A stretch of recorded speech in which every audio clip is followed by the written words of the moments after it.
Hello friends, welcome you all to this video. We are with the seventh topic from our chapter wavelet transformation. So this is our chapter wavelet transform to understand the subject advanced digital signal processing, and already in this particular chapter we are covered with the six lectures here. The first four lectures, the origins of wavelets, the wavelets and other reality transforms, Heisenberg uncertainty, wavelets from Morley to Dobeshi's via Malat. So these four topics we have taken to describe the age of wavelets. These are really very important to understand the wavelet theory. And then we have shifted to understanding of the Fourier series from the geometrical point of view. And in the previous video, we have seen the understanding of the vector space. So as far as the previous video is concerned, we have seen that in a three-dimensional space, the vector can have the representation because of the bases which are having the condition of the orthogonality, orthonormality also we have seen. With the help of these particular bases, we can have the projection of the vector into the three-dimensional space. Now it was for the representation of the vector. Hence the topic it was vector space. Now with respect to functions, if we have the functional spaces, and first of all we shall address the functions. Those are really very important to us. That is why we have the title of the topic orthogonal and orthonormal functions. So let us see the details of this particular topic.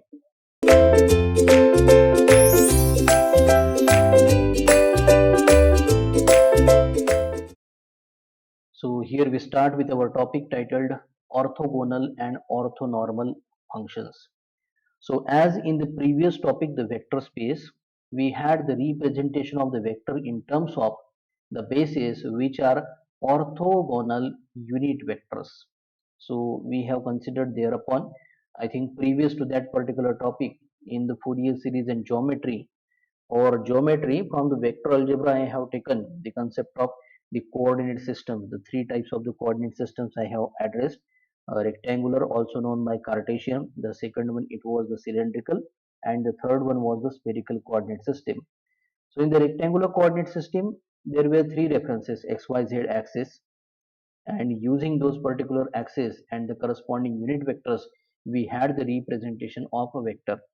For the same vector, we had the representation in cylindrical coordinate system using the three parameters rho, phi and z, the corresponding unit vectors a rho, a phi and a z.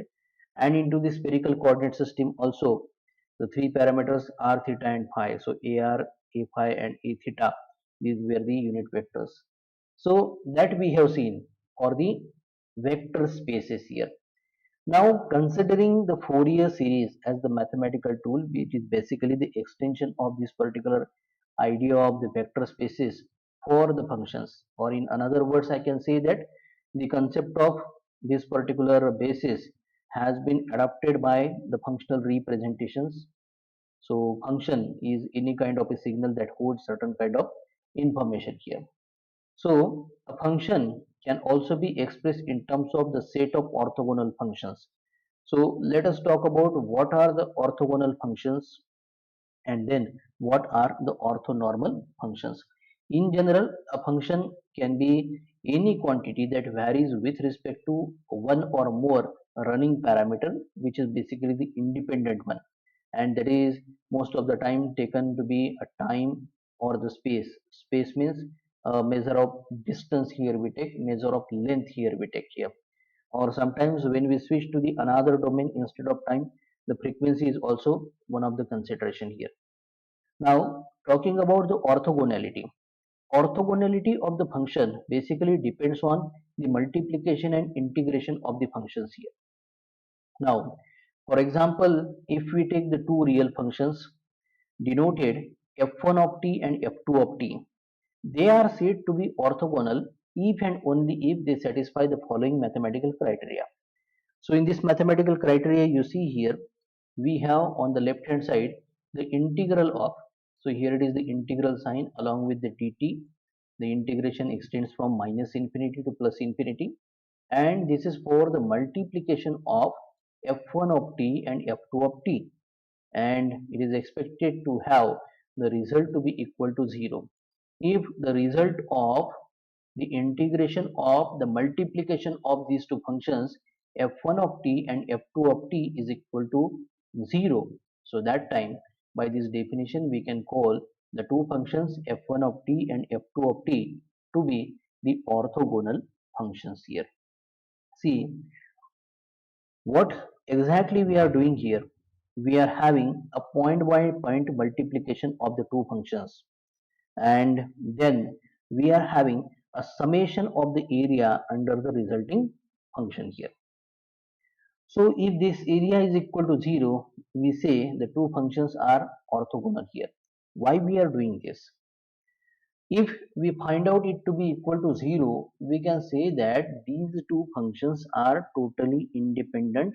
No component of first function lies into the direction of the second, and similarly no component of the second function lies into the direction of the first component. So when both of these particular functions are independent, we can say they are orthogonal to each other, and using these particular functions we can have the representation of other functions. So these become the basis. So that is what the condition of the orthogonality, and such basic functions are called as the orthogonal functions here. So let us have one example. So in this example, we illustrate with the help of a figure here. So in this figure, we shall have the two signals. The first signal will be denoted by f1 of t, that is the sine function. Here you see f1 of t is equal to sine t here, and next to that we have the second function denoted by f2 of t, which is equal to cosine of the t here. Now in this particular diagram we have time as a parameter, independent parameter on the horizontal axis. You can see the time markings here. Right from 0 we have initiated 2, 4, 6, 8, 10, 12, 14 till we have, and the measure of amplitude is plotted on the vertical axis. At the middle here we have the 0, and then we have certain negative values, minus 0.2, minus 0.4, minus 0.6, minus 0.8, minus 1, and similarly is the case in the positive as well. So from 0 to 1 we have the plot. So the solid line is showing us the cosine t function here, which is basically our second function f2 of t, whereas the dashed line is the sine t function here, which is the representation of the first function, and the multiplication of the two, that it is sine t asterisk cosine t here, that it is representation with this kind of the dash dot line here. So the area above the t-axis means the time axis, as we have represented at the bottom, is the same as the area below the t-axis.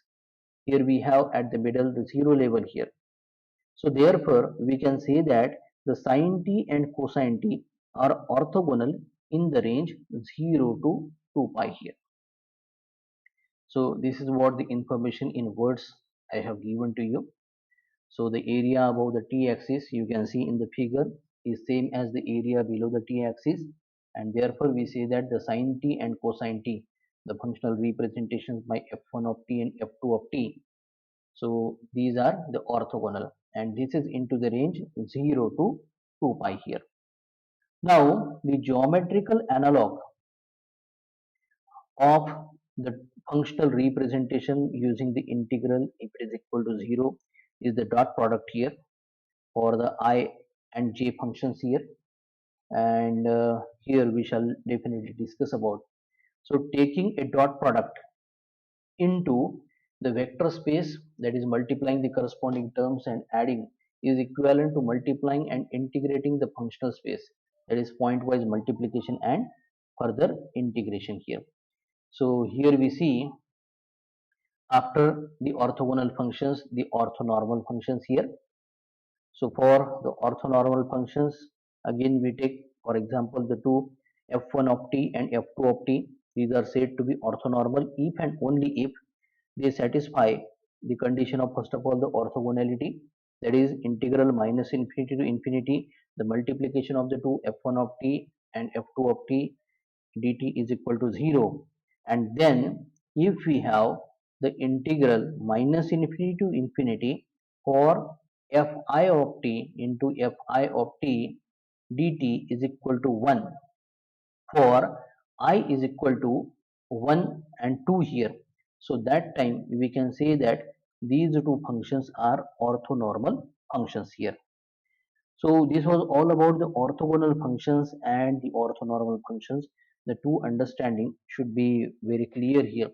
So mathematically you should have these particular two equations into your memory. The first one is describing you the condition of the orthogonality, and if the condition of orthogonality is satisfied by a pair of functions here, so that time if the second equation is also satisfied, so that time we can say that the two functions are orthonormal functions here. So in the next lecture, we shall continue into the same chapter, wavelet transformation, and we shall address the topic functional spaces. So in the functional spaces, as like in the previous video, the vector space, we had defined the three-dimensional vector space and had the representation of any kind of the vector using the base vectors, I can say here. So the similar kind of thing we are going to adopt for the signal representation here. So let us see into the next lecture. Thank you.